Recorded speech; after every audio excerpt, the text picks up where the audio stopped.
Hello दोस्तों, बहुत बहुत स्वागत है अपने यूट्यूब चैनल हिंदी साहित्य की पाठशाला में। आज मैं आपके लिए दुलाई वाली कहानी के महत्वपूर्ण एमसीक्यू सॉल्व करवाने वाली हूँ और ये सभी प्रतियोगी परीक्षाओं के लिए काफ़ी महत्वपूर्ण हैं, जैसे UGC NET JRF, PGT, TGT, NVS, KVS, GIC, LT grade, GDS, जिनका सब्जेक्ट हिंदी साहित्य है उसके लिए ये काफ़ी क्लास यूजफुल होने वाली है। तो देखते हैं दुलाई वाली कहानी, जो आप सभी को पता होगा कि हमारे यूजीसी नेट के पाठ्यक्रम में कहानी लगी हुई है। तो अगर आपने अभी तक ये कहानी नहीं पढ़ी है और अगर आपने ये मेरे क्वेश्चन देख लिए तो आपका एक भी प्रश्न बाहर नहीं जाएगा। इससे मैंने सारे पॉइंट यहाँ पर रखे हुए हैं और क्वेश्चन भी रखे हैं। तो देखते हैं, सबसे पहले जानते हैं हमारा पहला क्वेश्चन है कि दुलाई वाली कहानी का प्रकाशन वर्ष क्या है। दुलाई वाली कहानी का प्रकाशन वर्ष क्या है? तो 1907 ईस्वी है। क्या है? 1907 ईस्वी है। फिर अगला क्वेश्चन है, दुलाई वाली कहानी की लेखिका का नाम क्या है। क्वेश्चन है, दुलाई वाली कहानी की लेखिका का नाम क्या है। तो इसका आंसर होगा बंग महिला और इनका मूल नाम है राजेंद्र बाला घोष। तो सबसे पहले तो आपको यही पता होना चाहिए कि दुलाई वाली कहानी का प्रकाशन वर्ष क्या है, 1907 ईस्वी, और इसकी लेखिका कौन है, बंग महिला, और इनका मूल नाम है राजेंद्र बाला घोष। और राजेंद्र बाला घोष जी का जन्म 1882 ईस्वी में हुआ था। आप इस पॉइंट को ध्यान में ज़रूर रखिएगा। अगला क्वेश्चन देखते हैं।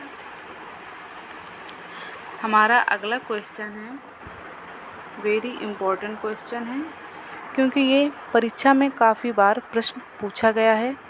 तो ऐसे प्रश्नों को हमें ध्यान में ज़रूर रखना चाहिए। प्रश्न है हमारा, सीता नामक पात्र की उम्र क्या है। सीता नामक पात्र की उम्र क्या है?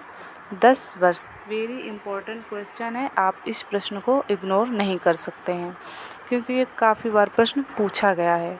और ये जानकी जो होती हैं इस कहानी की पात्र, ये उसकी बहन है सीता। तो सीता नामक पात्र की उम्र क्या है? 10 वर्ष। अगला क्वेश्चन है, दुलाई वाली कहानी में किस शहर का वर्णन है। दुलाई वाली कहानी में किस शहर का वर्णन है? मिर्ज़ापुर, कलकत्ता, आगरा, काशी, इलाहाबाद, और एक पॉइंट आप और ध्यान में रखिएगा, बनारस।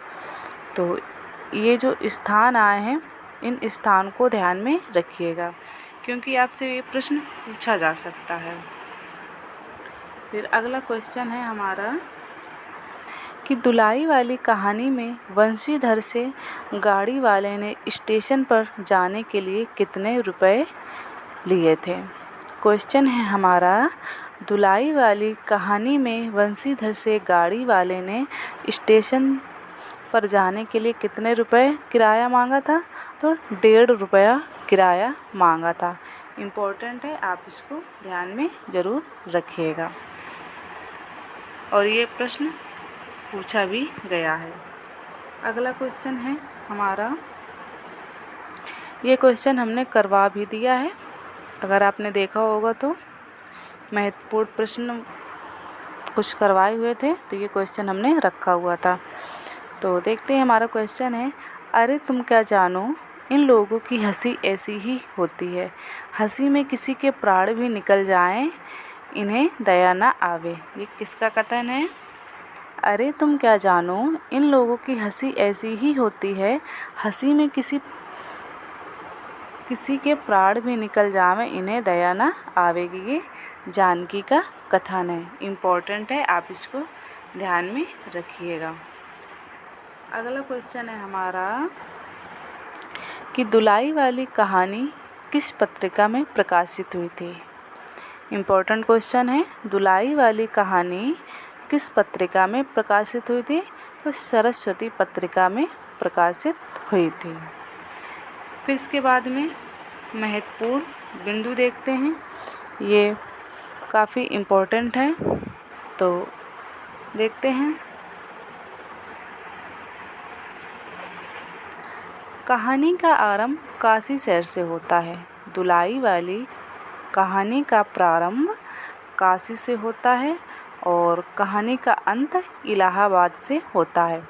ये पॉइंट आप ध्यान में रखिएगा, क्योंकि ये कोड वाले प्रश्न पूछे जा सकते हैं आपसे, तो इसलिए आप इन प्रश्नों को भी ध्यान में रखिएगा। मैंने यहाँ पे वन लाइनर में लिख दिया है। तो दुलाई वाली कहानी का प्रारंभ काशी शहर से होता है और कहानी का अंत इलाहाबाद शहर से होता है। और यह सरस्वती पत्रिका के भाग 8 संख्या 5 में प्रकाशित है। ये इम्पोर्टेंट है, इसको भी आप ध्यान में रखिएगा। फिर इसके बाद में है अगला क्वेश्चन। बंशीधर इलाहाबाद के रहने वाले हैं। बंशीधर इलाहाबाद के रहने वाले हैं और बंशीधर की बनारस में ससुराल है। ये भी प्रश्न पूछा गया है, इसलिए मैंने यहाँ पे रखे हुए हैं। अगला पॉइंट है, बंशीधर के ससुराल में एक साला, एक साली और सास के सिवाय कोई नहीं है। ये पॉइंट पूछे गए हैं, तो इन पॉइंट को भी ध्यान में रखिएगा। फिर इसके बाद में है अगला पॉइंट है नवल किशोर और बंशीधर दोनों में गहरी मित्रता है और दोनों एक जान दो कालिब हैं, यानी कि दोनों एक दूसरे का बहुत ख्याल रखते हैं। तो पॉइंट है हमारा, नवल किशोर और बंशीधर दोनों में गहरी मित्रता है, दोनों एक जान दो कालिब हैं। अगला पॉइंट है, नवल किशोर और बंशीधर दूर के नाते में ममेरे भाई हैं, पर दोनों में नाते से मित्रता का ख्याल अधिक है। ये भी इम्पोर्टेंट तथ्य है। अगला पॉइंट है हमारा कि दुलाई वाली कहानी में पर्दा प्रथा का चित्रण किया गया है। दुलाई वाली कहानी में पर्दा प्रथा का चित्रण किया गया है। अगला है पॉइंट, नवल किशोर कट्टर स्वदेशी थे जो बंशीधर के मामा के लड़के थे। आपसे पूछा जा सकता है कि कट्टर स्वदेशी कौन थे? नवल किशोर, बंशीधर, और 2 ऑप्शन दे दिए गए, तो आप इसको ध्यान में रखिएगा। तो नवल किशोर कट्टर स्वदेशी थे जो बंशीधर के मामा के लड़के थे। फिर अगला पॉइंट है, दोनों मित्र अपनी अपनी घरवाली को ले राजी खुशी घर पहुँचे और मुझे भी उनकी ये राम कहानी लिखने से छुट्टी मिली। तो ये कौन कहता है? ये लेखक कहता है। क्या कहता है? कि दोनों मित्र अपनी अपनी घरवाली को ले राजी खुशी घर पहुँचे और मुझे भी उनकी ये राम कहानी लिखने से छुट्टी मिली। ये स्वयं लेखक कहता है। तो ये सभी प्रतियोगी परीक्षाओं के लिए काफ़ी महत्वपूर्ण है। और जैसे पीजीटी, टीजीटी में तो वन लाइनर में भी दे सकता है, और यूजीसी नेट का तो आप सभी को पता होगा कि यूजीसी नेट का जो पैटर्न है वो तो कोड में ज़्यादा प्रश्न पूछे जाते हैं। तो आप इन प्रश्नों को ध्यान में रखिएगा। अगर आपने दुलाई वाली कहानी नहीं पढ़ी हुई है तो आप इस क्लास को देखने के बाद आपका एक प्रश्न गलत नहीं होगा यहाँ से, क्योंकि मैंने यहाँ पे सारे पॉइंट अपने नोट्स से ये पीडीएफ बनाई हुई है और यहाँ से आपको हर प्रश्न मिल जाएगा। तो आप इन प्रश्नों को ध्यान में ज़रूर रखिएगा और ये सभी प्रतियोगी परीक्षाओं के लिए महत्वपूर्ण है जिनका सब्जेक्ट हिंदी साहित्य है। अगर आप हमारे चैनल पर पहली बार आए हैं तो चैनल को सब्सक्राइब और वीडियो को लाइक शेयर ज़रूर करें, और आप छोटा सा एक कमेंट करके ज़रूर बताइएगा कि आपको ये क्लास कैसी लगी और इसका ये जो क्वेश्चन है इनका लेवल कैसा है।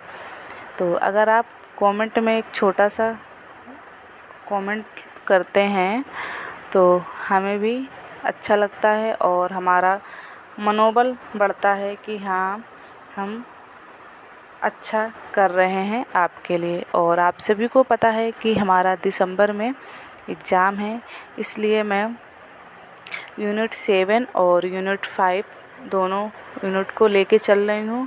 और यूनिट 5 में मैंने काफ़ी कविताएं करवाई हुई हैं, तो अगर आपने वो क्लासेस नहीं देखी हैं तो आप देख सकते हैं। और यूनिट 7 में ईदगाह कहानी और दुनिया का सबसे अनमोल रतन, और ये कौन सी कहानी हो गई हमारी, दुलाई वाली कहानी। तो 3 कहानी के हमने MCQ करवाए हुए हैं, कुछ क्वेश्चन के माध्यम से और कुछ महत्वपूर्ण बिंदु के माध्यम से। और ये सभी प्रतियोगी परीक्षाओं के लिए महत्वपूर्ण है, तो आप इन क्लास को ज़रूर देखिएगा।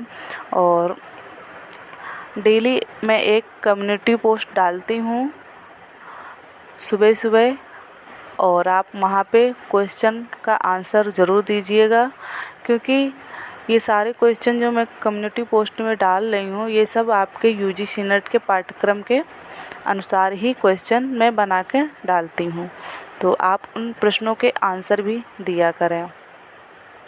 तो ये हो गई महत्वपूर्ण MCQ दुलाई वाली कहानी के। और मिलते हैं एक नई कहानी के MCQ सॉल्व करेंगे। जब तक अपना ख्याल रखिए, स्वस्थ रहिए, मस्त रहिए।